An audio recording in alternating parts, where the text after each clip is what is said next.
Hello, ladies and gentlemen. This is Lee, aka Vertice of Sovereign Gaming. Today I'm doing a review of Universal Combat from Derek Smart. This is a game that was released back in 2004. Recently it's been brought onto Steam. Currently the game is free on Steam if you wish to play the base portion of the game, which is version 2.0. There is an update to version 3.0, which I do believe requires purchasing the expansion pack, the expansion DLC for, which is currently going for $29.99. Now, with that said, I have spent about an hour and a half in the game already, just kind of messing around and playing around with what can be done so far, just what I could figure out intuitively. I have read the documentation on this game that comes with a rather large document, 97 pages of information. Now, a big bulk of that 97 pages is literally a tutorial walkthrough on how to play the game. The game itself does not have a tutorial within the game. It has a section within the game that you can enter to do the tutorial, but you have to read the instructions off of the document in PDF form to do the tutorial. Now, that does pose a little bit of a problem for someone like me who is not willing to print out 97 pages of information. I've had college textbooks smaller than this, to be honest with you. Now, that being said, what I'm going to do is I'm going to go ahead and launch the game.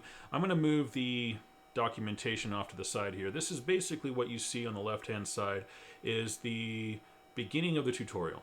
And for now, I'm just going to move this off to my other screen where I'll be able to see it and read it from there. And we're going to go ahead and start up the game. Now, in full disclosure,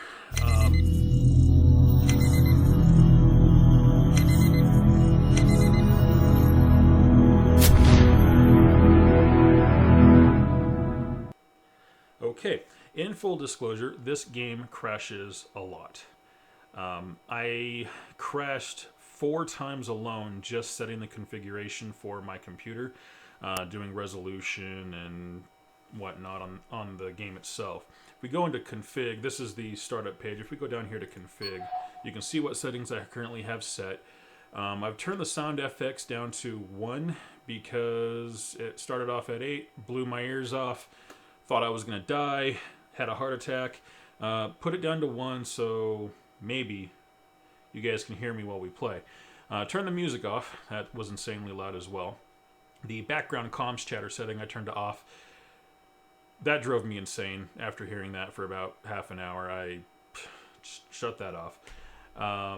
If you guys would like to hear it, by all means, download the game. Try it out if you want to see what I mean. That is insane.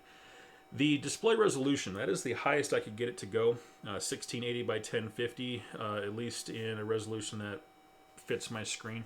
It will go one more step higher, 1600 by 1200, before going back to 1024 by 768. But it will not do full it won't do a full 1080p, 1920 by 1080. It doesn't go that high. This is a game that was made originally in 2004 and has been updated over time, to keep it working, but it doesn't have the resolution necessary to use what's native on my computer, on my monitors. The lighting quality and everything else, it's set to maximum settings that we really need. So we're just going to go ahead and exit out of this. And to start the tutorial, we're going to go here to Rome. You can see I did have one started here.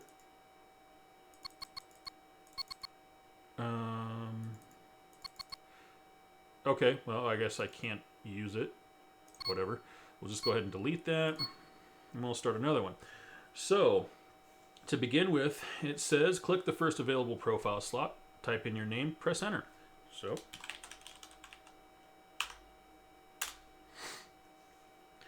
in the asset name field, type the name of your craft. All right. Now click the arrow next to the asset type field. Asset type, okay. And from the drop-down list, click on the Megaron Heavy Carrier. Megaron. All right. This will be your command craft CC for the scenario. To see what it looks like, click the asset icon. Don't bother changing the asset type because the tutorial script will override it. Tutorial script. Wait a minute.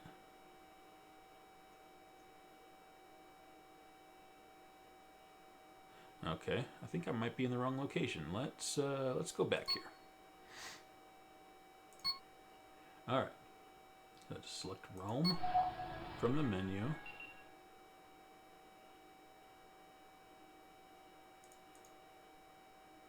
No, this is where I'm supposed to be. Okay. Well, let's try it again just to be sure.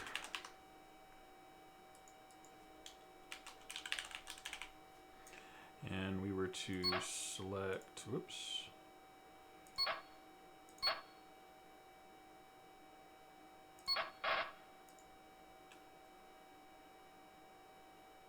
Click on the asset icon. All right, there we go. All right, so that's what our ship looks like. Can't rotate it or anything like that. Nope, doesn't look like it. It's just a static picture. Tutorial script, huh? Okay, well, whatever. So click the gear icon to see what sort of gear your alter ego currently has. To change this, you would click on the player gear arrow and select an alternate gear profile. Okay. This is the gear you'll be lugging around. For more info on the items and weapons, gear profile, refer to the game appendix and manual on page 65. All right, well, that was page 1. So I'm going to go ahead and Alt-Tab out so we can scroll down and see what's on page 2. Not much. All right, back to it we go. Before you are tempted to change anything else, click on the Accept icon to the... Before you are tempted to change anything else. A little condescending. Hey, lovely. All right, so... Apparently we have a little loading screen mini game going on here. Not really. But, hey, there's Accept. All right, Accept. Okay, at the MissCon screen, you will see several scenarios specifically designed for the commander career. Several means 3, I suppose. To select the tutorial scenario, click on the one that has tutorial in the name. Gee. You should now see the brief description of the scenario you're about to play. If when playing the normal game you ever decide that you want to make another selection, that's what the reject icon is for. Guess what that does? Pressing the escape key will also give you the opportunity to quit the game entirely and back to the main menu, but you're not going to do any of that. And before you chicken out, just click on the Accept tab and let's move on. Seriously? If somebody in real life was talking to me like this, I'd probably punch him in the face. And I'm not kidding. I am reading this word for word, people. Now move the mouse to the top right section. Oh, I'm sorry. I'm supposed to click Accept. Now move the mouse to the top right section of the display. Yeah, where that large orange looking arrow is, and a drop-down menu will appear. Select the log off option.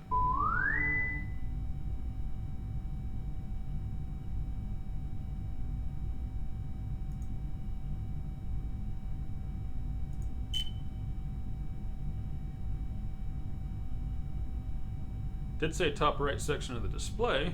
This is top right, right? Yeah, top right. Now move the mouse to the top right section of the display. Orange looking arrow. I don't see an orange looking arrow. Apparently that was supposed to happen before the game was loading. What? Okay, while the game is loading, now would be a really good time to close and lock the door. Lock the pet out, chain the kids to the sprinkler outside, give your significant other a blank check, or better yet, the credit card and car keys, take the phone off the hook, then, oh sorry, got carried away there. Is it finished loading yet? No? Okay, well, continue reading for a bit, and when it's loaded, come back to the graphic below. Does he think that's funny? That's not funny. That's really stupid, actually. Even for 2004, that's pretty stupid. Jesus. Okay, so here we are floating around in space, and that was the end of page 2. So I'm going to Alt-Tab again. And we're going to scroll down to page 3. Hey, look, a picture.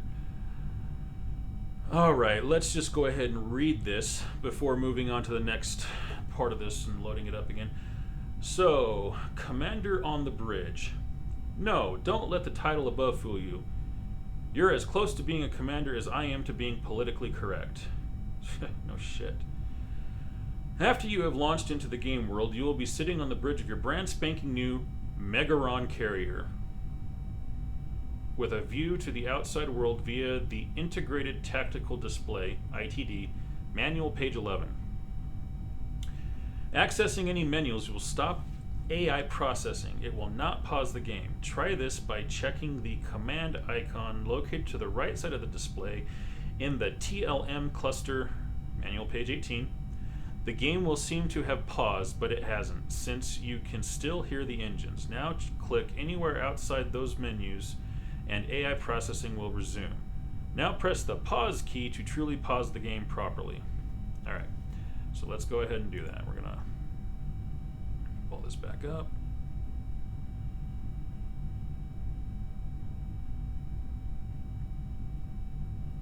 Yay, bugs!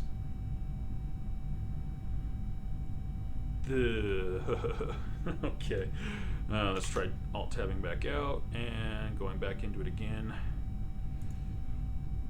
See, this is why in-game tutorials are an important thing, because people don't like Alt-Tabbing back and forth. Heck, if there was even a windowed mode option, I probably would have put the game into windowed mode instead of having to have full screen it, but there is no windowed game mode option, so we're stuck with this.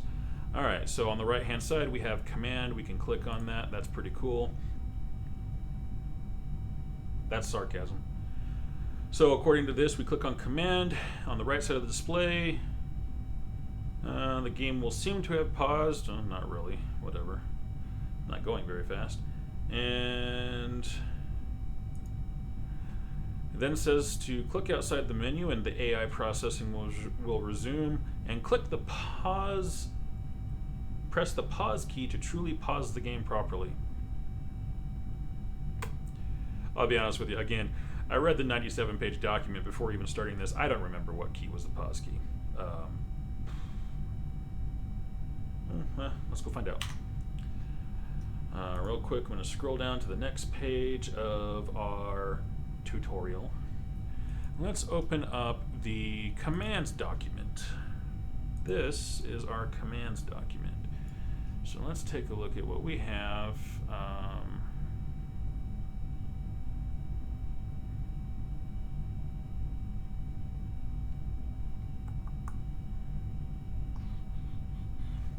Hell.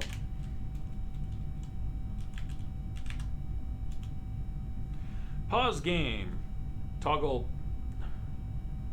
Really? Okay. So he quite literally meant the pause key, I guess.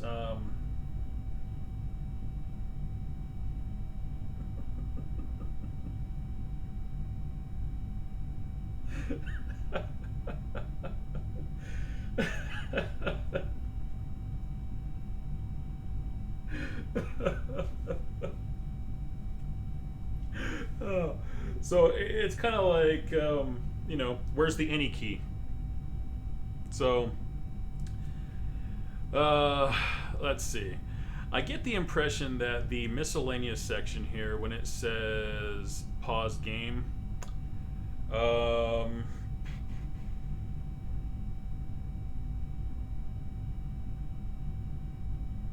you know what? Who cares? We're moving on with this. This is, oh my god. All right, so next page. Now have a look around and become familiar with the interface. Don't resume the game and don't touch anything. Just keep staring at the screen for a little while longer and also at the ITD graphics above. We don't want you to panic the first time you see me ask you to click on the TLM in the heat of combat. If you have no idea what the NID is or does, you're going to die a quick and sudden death.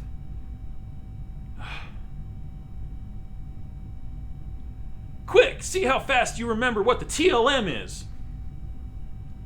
You know what? All right, all the icons in the SSD, manual page 2, and TLM clusters can be selected and set by clicking in them. The most important indicators here are your shield and armor. Those bars represent the current levels. If your shield are breached, the armor will take damage. If the armor is breached, the ship's hull and internal systems will start to take damage, and eventually your ship will be destroyed. So pay very close attention to these indicators. For more on how those two critical components work, turn to manual page 53. Note, if you are using the mouse as the flight control method, you have to toggle it off by using the Alt key in order to use the interface menus and selectable icons. So Alt will allow me to use the mouse as my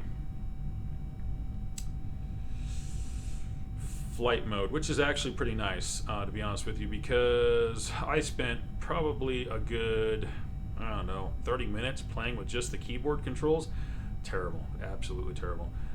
This, honestly, not much better. It's really kind of, it's really kind of 2004, to be honest with you. But that's when this game was made, so you really can't knock it for that. That's actually not too bad looking. I can actually see what looks like the atmosphere around that planet. That's actually kind of cool, to be quite honest with you.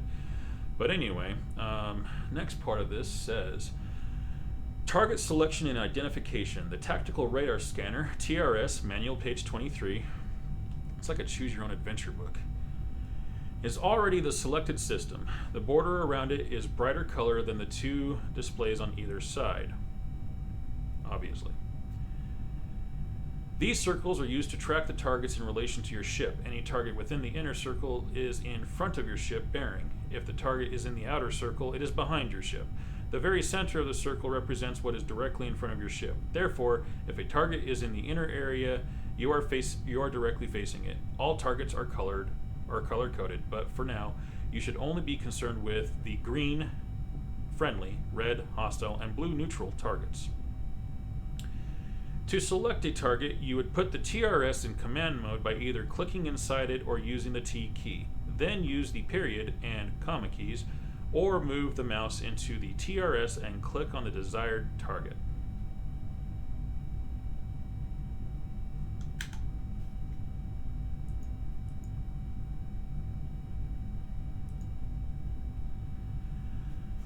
Okay. If you are using the mouse for the target selection and it is hovering over more than one target, the target info is then stacked. If an item is in the current target, it is selected with a flashing... Really?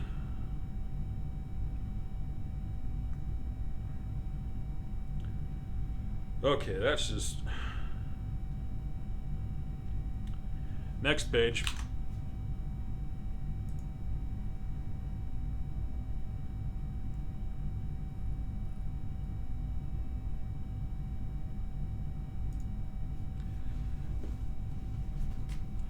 Alright, resume the game by pressing the pause key, or if using the menus, click on any...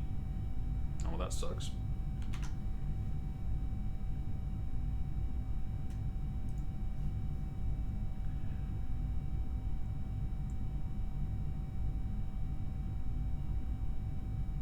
Okay, so pause, how to unpause your game. We don't need to do that. Now move your mouse into the TRS and hover it over a green dot. You will see the names of one or two ships appear. The brighter green color of the dot means that the ship is escorting you and can take orders from you. For the purposes of this tutorial, both of these escort crafts, GCV Avalon and GCV Windstar, are invincible and therefore cannot be destroyed.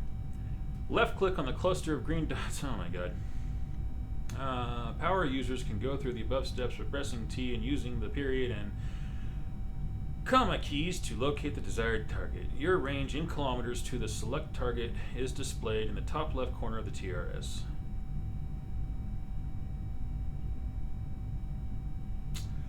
Alright, let's just skip that, and that. Press F10, external camera, to view this target in the external camera. You know what, let's just press F10. Hey, look, a ship, our target. But, yeah, whatever. Let's see if I can... No. Okay. Well, that's awesome. F1. Alright, F1 brings us back to this. And there we go. Alright, so that's enough for page 5.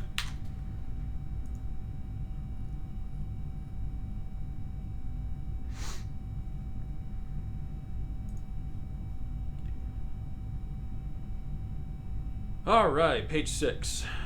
Now that you have identified the target, it is time to fly to... Ah, damn it.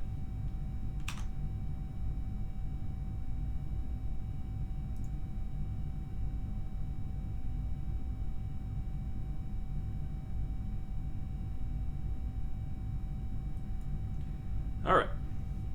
Now that you have identified the target, it's time to fly toward it. You can do this either manually or by using the hyperjump engines. Because this target is too far, you're going to have to do the hyperjump, unless you want to leave the game and come back in a few days to see if you made it.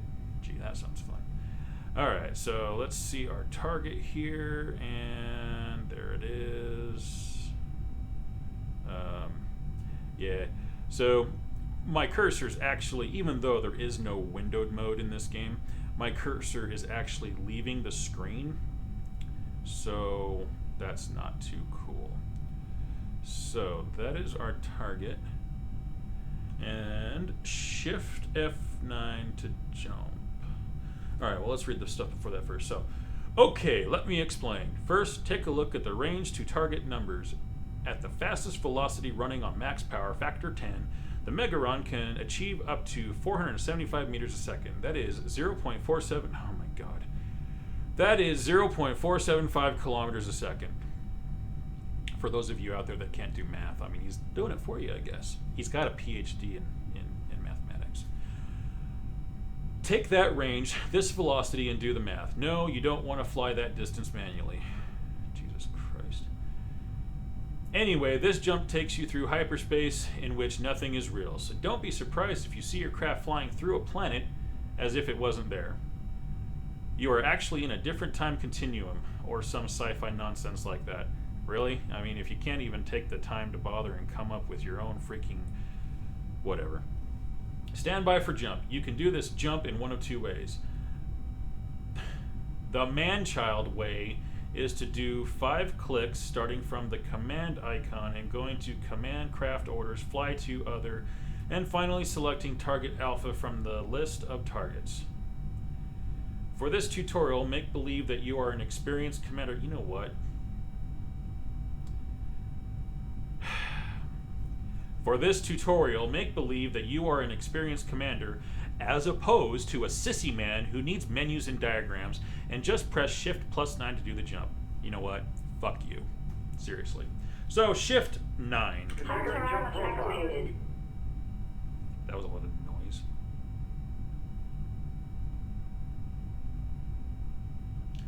Your crew will blabber a bunch of stuff. Yeah, no shit. Most of which, if you were new to the game, amounts to, well, gibberish.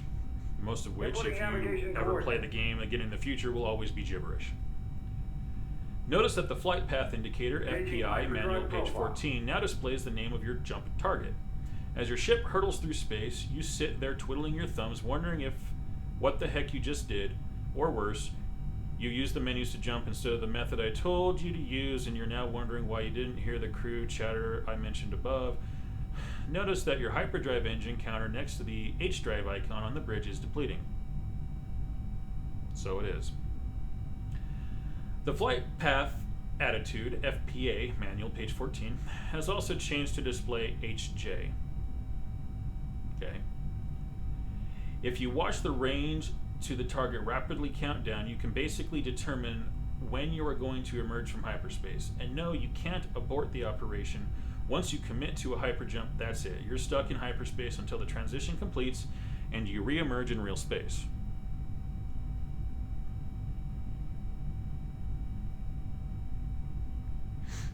I probably should have chosen a closer target.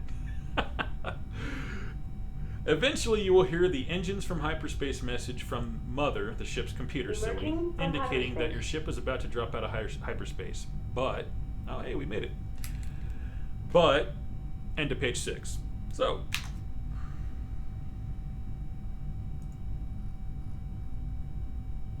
page 7.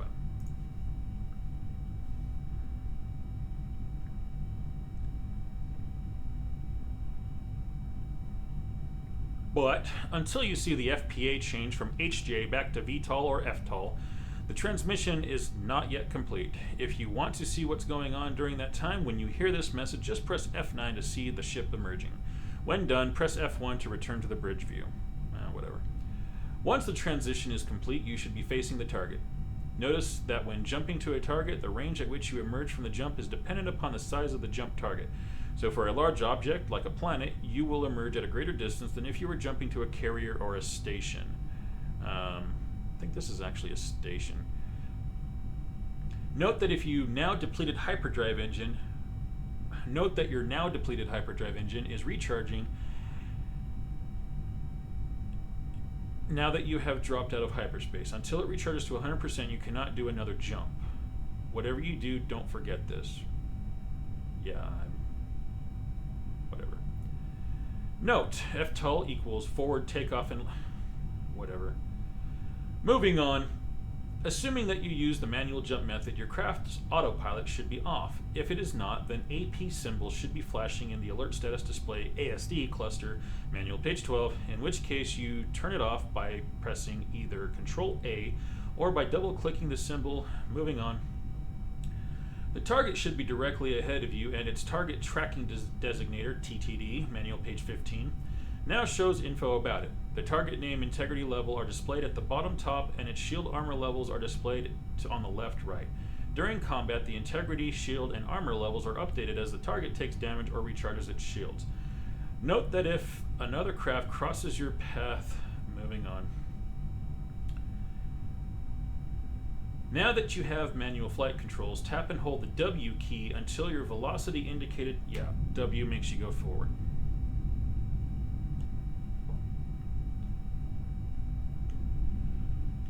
Alright, so end of page 7.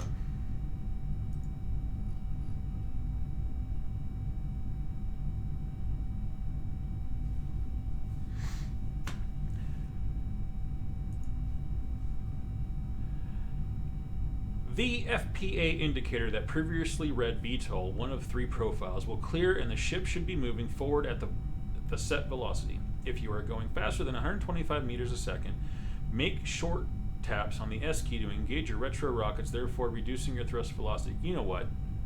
At this point, we're going to go ahead and end this video. I don't know anybody in the world who has the patience to sit here and go through this much information. Keep in mind that we have gotten to page 8 of what is essentially a 60-page tutorial on how to play this game. And at this point in time, I no longer have the patience nor the desire to read through this condescending bullshit to go any further.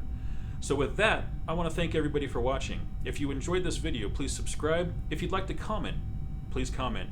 Any kind of feedback is always welcome, and I'm more than happy to have a discourse with anybody who wants to comment on one of my videos.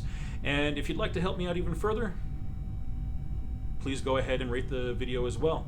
With that said, I hope everybody has a great day. Thanks for watching.